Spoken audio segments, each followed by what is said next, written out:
Let's speculate for a moment. What would happen if our sun suddenly went out for an hour, or for a month, or let's say even for a whole year? What would happen to mankind? The very last photons from the surface of our star and the last particles that make up the solar wind have started their final flight towards the Earth. No one yet suspects that the heart of our solar system has stopped functioning.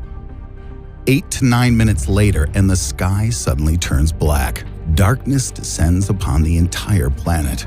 No matter whether at the moment it's the deep dark of midnight or a bright, sunny noontime at your location, you can quickly and easily see the difference. The stars are now all clearly visible against the sheer black backdrop of the sky. The moon is not visible at all, since there is no longer any sunlight for it to reflect. The most dreadful consequence of all is the complete and utter cessation of the process of photosynthesis, resulting in plants and cyanobacteria no longer producing oxygen. This will soon lead to, how shall we say, difficulties for every living being. After an hour, true panic reigns over the heretofore daytime side of the Earth. Power and communication outages propagate across the entire planet. Temperatures everywhere drop by several degrees, and the Earth's surface begins to slowly cool. But from the inside, the planet is still heated by its molten core. 24 hours in, dawn has not and will not arrive. Panic and chaos are enveloping the entire world. State authorities have almost zero control over the situation. Humankind is trying to figure out what the hell happened while coping with massive power and water supply outages. The temperature on the surface falls to between 5 to 7 degrees Celsius. That's about 41 to 45 degrees Fahrenheit, and has now decreased by about 15 to 20 degrees Celsius. That's a drop of about 30 degrees Fahrenheit.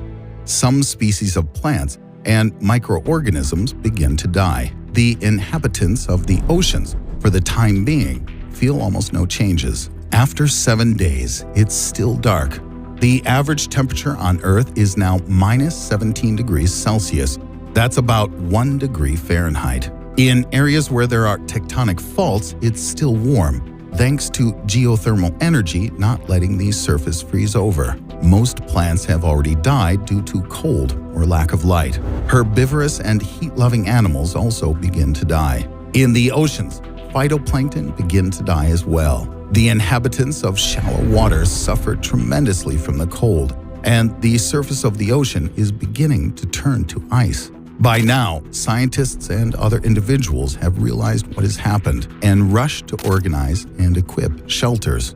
1 month in, and the Earth is continuing to cool. The average temperature on the surface is now about minus 30 degrees Celsius. That's minus 22 degrees Fahrenheit. And almost the entire planet is now coated with ice. Virtually all plants and cyanobacteria have perished. Some species of trees, especially conifers, are still alive. But with the lack of sunlight, even they are not producing oxygen. In fact, most of the Earth's living things have died. But some bacteria still carry on with their normal life activity. Most of the remaining life on Earth is now found only near geothermal springs and underwater. Interestingly, the layer of ice on the surface of the oceans slows down their cooling. And in the areas of oceanic tectonic faults and geothermal sources, the water is still warm, obviously being naturally heated. But even in the ocean, the drama of a mass extinction event begins to unfold. 1 year in, and the surface of the Earth and the oceans are covered with a thick layer of ice. According to Professor David Stevenson at Caltech, the temperature on the surface of the Earth should drop to about minus 40 degrees Celsius, and that's the same in Fahrenheit. Life endures now only deep in the Earth's oceans, and perhaps some groups of humans might be able to survive on the surface of the planet in places like Iceland and other areas with large amounts of geothermal activity.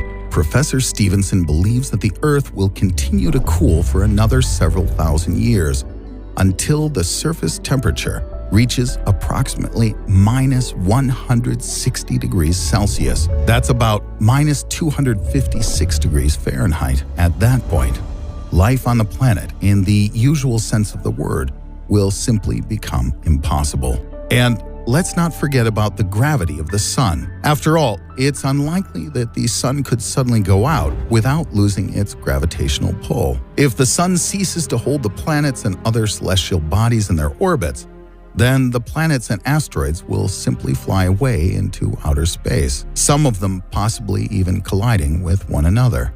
The Earth, for one, will soar out into deep space, where it could get bombarded with asteroids, comets, and radiation, collide with another planet, or even someday end up in the gravity well of a black hole.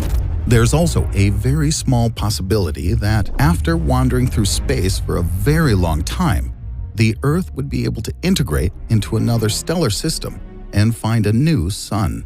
In the end, however, it's important to realize that this scenario is just a fantasy, or rather a thought experiment of sorts.